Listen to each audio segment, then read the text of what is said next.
আল্লাহ তাআলা ডাকতে বলে, ইয়া আইয়ুহাল্লাযীনা আমানু, এই ইমানদার বান্দা বান্দির দল, লা তাত্তাখিযু, তোমরা গ্রহণ করো না, আদুই আমার শত্রুকে, ওয়া আদুই তোমাদের শত্রুদেরকে, আউলিয়া বন্ধুরূপে। আল্লাহ তাআলা বুঝাইতে চাইলেন, এই ইমানদার বান্দা বান্দির দল, লা তাত্তাখিযু আদুই ওয়া আদুওয়াকুম আউলিয়া। কাফের, মুশরিক, বেঈমান, ইহুদি, নাসারা, মুসলিম বিজাতিদের সাথে এরা আমার শত্রু। আমার শত্রু মানে তোমাদের শত্রু। তোমাদের শত্রুর সাথে তোমরা কেমন করে বন্ধুত্ব স্থাপন করো? আল্লাহ বলে, লা তাত্তাখিযু, তোমরা গ্রহণ করো না, আদুই আমার শত্রুকে। আল্লাহর শত্রু কারা? কাফের, মুশরিক, বেঈমানেরা, ইহুদি, নাসারা, মুসলিম বিজাতিরা, এরা আল্লাহর দুশমন। আল্লাহ বলে, আমার দুশমন শুধু নয়, তোমাদেরও দুশমন। ওয়া আদুই, এবং তোমাদেরও দুশমন, আউলিয়া, এদেরকে বন্ধুরূপে গ্রহণ করো না। আজ মুসলমান কতটা কপাল পোড়া, মুসলমানদেরকে বন্ধু বাদ দিয়ে, এদের সাথে বন্ধুত্ব স্থাপন বাদ দিয়ে এরা প্রতিনিয়ত মুসলিম বিজাতিদের সাথে বন্ধুত্বের হাত বাড়ায়। কথা বলেন ঠিক না? কত বড় বেহায়া মুসলমান হইলে এমন মুসলমান আমাদের সমাজে এই কথা বলে, তোর চাইতে অমুক অমুসলিমরাও ভালো, বলে কি বলে না ভাই? বড় আশ্চর্যের ব্যাপার। আমরা মুসলমান, মুসলমানদের দোকান বাদ দিয়ে অধিকাংশ মুসলমানরা অমুসলিমদের দোকানে দৌড়াই, ঠিক কিনা ভাই? কেন এটা? কয়জন অমুসলিমদেরকে দেখছেন মুসলমানদের দোকানে দৌড়াইতে? কয়জন দেখছেন? পাবেন না। দেওয়ালে পিঠ না ঠেকার আগ পর্যন্ত এরা মুসলমানদের দোকানে আসে না। আর আমরা কতটা নিকৃষ্ট মুসলমান, সুযোগ পেলেই দরজে অমুসলিমদের দোকানে যাই আর বলি এরা দামে কম রাখে, এরা মারলে ভেজাল দেয় না। আমরা মুসলমান এটা কেন করব? আমাদের আখলাক তারা কেন নিবে? ব্যবসা নিয়ে আমরা হারামগিরি করতেছি। যেখানে ব্যবসার ভিতরে আল্লাহ তাআলা হালাল রেখেছে, সেই ব্যবসাকে আমরা হারাম বানাইতেছি। মিথ্যা কথা ছাড়া ব্যবসা করি না, ভেজাল ছাড়া কোনো ব্যবসা করি না, সিন্ডিকেট ছাড়া কোনো ব্যবসা করি না। এটা কেন হবে? এগুলো কেন হবে? এই আখলাকগুলো অমুসলিম বিজাতিদের ভিতরে পাওয়া যায়। এরা ব্যবসা নিয়ে কোনো মিথ্যা কথা বলতে চায় না, এরা ব্যবসার ভিতরে সিন্ডিকেট করতে চায় না, এরা প্রতিটা পণ্যকে এরকম বেশি দামে এরা বিক্রি করে না। এই কারণে মুসলমানরা তাদের দোকানে দৌড়ায়, ঠিক কিনা ভাই? আরে এই বুধবার আমি বাজার থেকে আসতেছি, চলতি পথে এক অমুসলিম হিন্দু ভাই আর এক অমুসলিম হিন্দু ভাইকে বলতেছে যে দেখো এই দোকানটা ভাড়া দিব, কোনো লোক পাও কিনা? বলতেছে কোনো হিন্দু ভাই তো পাই না। বলে হিন্দু পাও না, তাহলে মুসলমানদেরকে তো দোকান ভাড়া দিলে তো চলে না, এদের সাথে তো আমাদের বসবাস করা যায় না, চিন্তা করা যায়। অমুসলিম বলতেছে মুসলমানদেরকে কেন দোকান ভাড়া দিবা? আবার বলতেছে 2 টাকা কম হলেও আমাদের জাতি ভাইদেরকে দাও। আর আমরা মুসলমান 2 টাকা লোক পাইলে অমুসলিম যদি আসে এদেরকে দেওয়ার জন্য লাফালাফি করি। এই হলো মুসলমানদের আখলাক, চরিত্র। অথচ আল্লাহ একাধিকবার সূরা মায়দার ভিতরে, সূরা মুমতাহিনের ভিতরে আর অনেক জায়গায় আল্লাহ তাআলা বলেছে, সাবধান, অমুসলিম বিজাতিদের সাথে বন্ধুত্ব করো না, ভালোবাসার বন্ধনে আবদ্ধ হয় না। আর আমরা এটা বেশি করি। এদের সাথে বন্ধুত্ব করতে গিয়ে যদি ভাই ভাইকে হত্যা করতে হয়, এতেও আমরা পিছপা হই না। কথা বলেন ঠিক কিনা? এতেও পিছপা হই না। আমাদের চরিত্র এতটা নিকৃষ্ট হয়ে গেছে, চিন্তা করা যায়। অমুসলিমদের পারলে পাও চাটি আমরা, তাদের কথায় উঠি আর বসি, বাবার গলায় ছুরি বসে তো আমাদের হাত কাঁপে না অমুসলিমদের কথা। আরেকজন বিজাতি হয়ে কিভাবে মুসলমানদেরকে দোকান ভাড়া দাও, এদের সাথে বসবাস করা যায় না। আর আমরা যতটা পারি মুসলমানকে বাদ দিয়ে এদের পিছনে দৌড়। তুমি এটা চিন্তা করলে না, 2 টাকা যদি বেশিও পায় আমার মুসলমান ভাইটা পাইলো, তাও তো অমুসলিম ভাই পাইলো। এখানে তো এই চিন্তাটা করলো না, চিন্তা করলে 2 টাকা কম নেয়। আরে এটা কত পরিমাণ যে এটা সঠিক, এরা মালে ভেজাল দেয় না নাকি ভালো দেয়?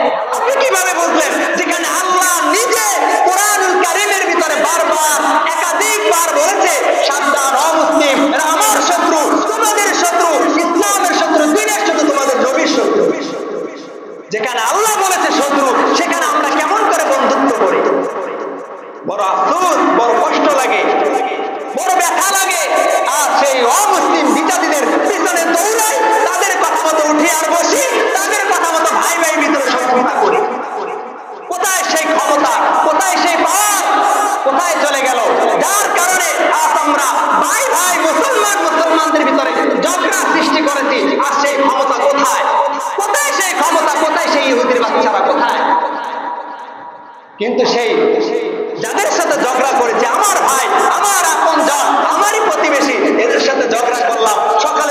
দেখা, রাত্রে যাইতে দেখা, দুপুরে যাইতে দেখা, আমার ভালো মন্দ এরা দৌড়ে আসবে, আর মুসলিমদের কারণে আমার আপনজনের সাথে অর্থাৎ শত্রুমি করলাম। এটা কি ভালো হলো? আরে এটা কি আমার কথা? আল্লাহর কথা। আল্লাহর কথাগুলো আমি আপনাদের মাঝে প্রকাশ করতে চাই। আল্লাহ কিভাবে বলেছে, আল্লাহ কি করতে না করেছে, কোনটা নিষেধ করেছে, কোনটা করার জন্য বলেছে, এটা বলার জন্য আমি আপনাদেরকে বলি, আর আপনারা এটা উল্টা নেন কেন? যে হুজুর এই কথা বললে তো আর অমুসলিমদের তো আর দালালি করতে পারবো না, এত পাও তো আর থাকতে পারবো না, কথাগুলো লাইকে যায় তো, এই কারণে কি করবো, টিকতে আর পারে না। অথচ আল্লাহ কোরআনুল কারীমের ভিতরে এটাও বলেছে, ও মুসলমান, যখন আল্লাহর কোরআনের এই আয়াতগুলো যখন তেলাওয়াত করা হয়, আয়াতের তর্জমাগুলো যখন তাদের সামনে ধরা হবে, এই মুসলমান নামক যে মুনাফিকগুলো আছে, অমুসলিমদের যারা দালালি করে, এদের শরীরের ভিতর দাও দাও করে আগুন জ্বলে যায়। কথা বলেন ঠিক কিনা? আর যদি আগুন যদি না জ্বলতো, তাহলে সেই বরিশাল থেকে আমাকে ডিসি পর্যন্ত আমাকে ফোন দিত না, তাহলে এই কথা আমাকে বলতো না যে আপনি কি করেন, আপনার ব্যাপারে আমাদের কাছে সমালোচনা আসে কেন, এই কথা বলতো না। একবার না দুইবার করে আমাকে ফোন দিয়েছে, সতর্ক হয়ে যান। কেন ভাই এটা ঠিক কেন বলবে, আমার কথা কেন সেখানে চলে গেল? নিশ্চয়ই বড় আল্লাহর ওলি এখানে আছে, তাহাজ্জুদ গুজারি আছে, এদের মারফতে এদের কারণে চলে যায়। আল্লাহ তাআলা বুঝার তৌফিক দান করে, সবাই না আমিন। আমার ভাইয়েরা, আল্লাহ তাআলা সেই কথাটাই বলতেছেন, ইয়া আইয়ুহাল্লাযীনা আমানু, হে ঈমানদার বান্দা বান্দির দল, লা তাত্তাখিযু, তোমরা গ্রহণ করো না, আদুই, আমার শত্রুদেরকে, ওয়া আদুওয়াকুম, তোমাদের শত্রুদেরকে, আউলিয়া, বন্ধুরূপে তাদেরকে গ্রহণ করো না। এরপর আমার আল্লাহ বলে, তুলকুনা ইলাইহিম বিল মাওয়াদ্দা, এরপরও তোমরা তাদের সাথে বন্ধুত্ব করেছো, অথচ শুনে নাও, ওয়াকাদ কাফারু, তারা অস্বীকার করেছে, বিমা জাআকুম মিনাল হক, তোমাদের উপরে যা সত্য আমি পাঠিয়েছি, যা সত্য প্রেরণ করেছি, এই সত্যকে এরা অস্বীকার করেছে। তারা কি ইসলাম ধর্মকে কি স্বীকার করে নাকি অস্বীকার করে? ভাই অস্বীকার। কয়েকদিন আগে এক অমুসলিমের বাচ্চা বলে নাই যে আমি কি জিনিস, এটা কেউ না বুঝলে মোল্লারা ভালো বুঝলে, হয় না? তাদের পাও চাপবেন, গোলামি করবেন, তাহলে আরো ভালো হবে। এটার পরিণতি কি হবে আল্লাহ আয়াতের পরে বলতেছে, আমি আপনাদের মাঝে বলতেছি। ইখরিজুনার রাসূলা ওয়া ইয়্যাকুম, তোমাদের নবীকে পর্যন্ত অস্বীকার করেছে, তোমাদের নবীকে তাদের দেশ থেকে তাকে বহিষ্কৃত করেছে। মায়ের দেশ মক্কা নগরী থেকে নবীজি সাল্লাল্লাহু আলাইহি সাল্লাম পালিয়ে মদিনায় যেতে হয়েছে। কথা বলেন ঠিক কিনা? কাদের কারণে? আমাদের মুসলমানদের কারণে। আওয়াজ দিয়ে বলেন কাদের কারণে? এই অমুসলিম বিজাতিদের কারণে। আমার নবী, যে নবীর শরীরে কোনো মশা মাছি পর্যন্ত বসা হারাম ছিল, এই নবীর শরীরে কাফের বেঈমানের বাচ্চারা পাথর মেরে মেরে আমার নবীকে রক্তাক্ত করেছেন। একদিন আয়েশা রাদিয়াল্লাহু তাআলা আনহা আমার নবীকে গোসল করাইতেছে, যখন পিঠ মোবারকের দিকে তাকাইলেন, তাকায়া দেখে সারা পিঠ, সারা দেহটা কালো হয়ে আছে। আয়েশা রাদিয়াল্লাহু তাআলা ডাক দিয়ে বললেন, ইয়া রাসূলুল্লাহ, ইয়া হাবিবাল্লাহ, আপনার কি কখনো বসন্ত হয়েছিল কিনা? নবীজির দুই চোখ বেয়ে টপটপ করে পানি পড়তেছে। ডাক দিয়ে বলতেছে, ও আয়েশা, আমি নবীর শরীরে বসন্ত হওয়া হারাম ছিল, মশা মাছি পর্যন্ত বসা হারাম ছিল। এ আয়েশা, তুমি জানো এই দাগগুলো কিসের দাগ? যখন আমি আল্লাহর এই দিনের দাওয়াত, কোরআনের দাওয়াত নিয়ে যখন গিয়েছিলাম, তখন এই তায়েফের মানুষরা আমাকে পাথর মেরে মেরে রক্তাক্ত করেছে। এই দাগটা কোনো বসন্তর দাগ না, এই দাগটা হলো পাথরের দাগ। নবীজি ডাক দিয়ে বলে, ও আয়েশা, হাসরের ময়দানে যখন আল্লাহ তাআলা আমার উম্মতদেরকে জাহান্নামে পাঠিয়ে দিবেন, আমি নবী সেই দিন আমার শরীরের জামাটা খুইলা আল্লাহর আদালতে দাঁড়ায়া যাব, আর ডাক দিয়ে বলবো, আল্লাহ, আমার এই যে দাগগুলো দেখো, তোমার দিনের দাগ, পাথরের আঘাতের দাগ, আর যদি এই দাগ তোমার কাছে যদি দামি হয়ে থাকে, তাহলে এই দাগের উসিলা করে আমার উম্মতদেরকে আল্লাহ তুমি মাফ করে দাও। চিন্তা করা যায়, সেই নবীকে পর্যন্ত কাফের মুশরিক বেঈমানেরা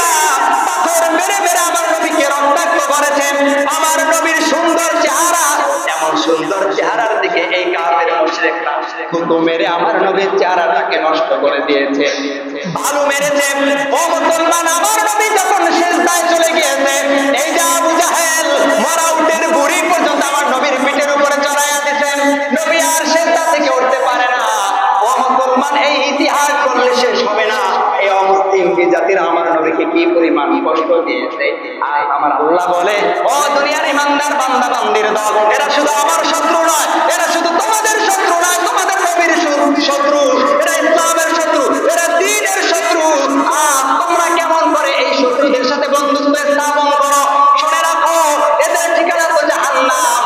আর তোমরা মুসলমান হয়ে যদি এদের সাথে যদি সম্পর্ক করো, মনে রাখবা এদের সাথে তোমার ঠিকানা জাহান্নাম হবে। বলেন না নাউযুবিল্লাহ। তুমিনু বিল্লাহি রাব্বিকুম, শুধু একমাত্র তোমরা আমি রবের উপরে ঈমান আনার কারণে তোমাদের উপর অত্যাচার জুলুম নির্যাতন এরা করেছে, কেমন করে এদের সাথে বন্ধুত্ব করো? আল্লাহ বলে, ইন কুনতুম খারাজতুম জিহাদান ফি সাবিলি ওয়াবতিগা মারদাতি। আল্লাহ বলে, ও দুনিয়ার মুসলমান বান্দা বান্দির দল, যদি আমি রবের সন্তুষ্টির জন্য যদি তোমরা জিহাদ করো, আমি রবের জন্য যদি তোমরা জিহাদের ময়দানে যদি যেতে চাও, তাহলে যদি জিহাদ করার কারণে আল্লাহ পাক রব্বুল আলামিন বলেন, তুসিরুনা ইলাইহিম বিল মাওয়াদ্দা, একদিকে আমি রবের জন্য তোমরা ফি সাবিলিল্লাহ, আমি রবের জন্য তোমরা জিহাদের ময়দানে চলে যাইতেছো, আর অন্যদিকে গোপনে এদের সাথে বন্ধুত্ব করো। চিন্তা করা যায়, একদিকে আল্লাহ তাআলার জন্য জিহাদের ময়দানে যাইতেছে আল্লাহর সন্তুষ্টির জন্য, আবার অন্যদিকে তুসিরুনা ইলাইহিম বিল মাওয়াদ্দা, আবার গোপনে এদের সাথে আমরা বন্ধুত্ব করি। এই কথা আল্লাহ পাক রব্বুল আলামিন বলেন, ওয়া আনা আ'লামু বিমা আখফাইতুম ওয়া মা আ'লানতুম। মনে করো না তোমরা যা কিছু গোপন করো আমি আল্লাহ জানি না, এমনটা কিন্তু নয়। তোমরা যা কিছু গোপন করো আমি আল্লাহ অবশ্যই সেটা জানি। শুধু তাই নয়, তোমরা যা প্রকাশ করো তাও আমি কিন্তু আল্লাহ জানি। আল্লাহ পাক রব্বুল আলামিন বলেন, ও দুনিয়ার বান্দা বান্দির দল, যদি এদের সাথে বন্ধুত্ব স্থাপন করো, এদের সাথে যদি ভালোবাসার বন্ধনে আবদ্ধ হয়ে যাও, এদের সাথে যদি বন্ধুত্ব করো, তাহলে মনে রাখো এরা তো যেমন ইসলামের বাহিরে এরা বহিষ্কৃত হয়ে গিয়েছে, দিন থেকে এরা বাহির হয়ে গিয়েছে। অতএব তোমরা মুসলমান হয়ে এদের সাথে বন্ধুত্ব করার কারণে তোমরাও দিন ইসলাম থেকে বের হয়ে যাবা। আর আমরা যদি ইসলাম থেকে বের হয়ে যাই, একটু আওয়াজ দিয়ে বলেন, আমাদের ঠিকানা কোথায়, জান্নাত নাকি জাহান্নাম?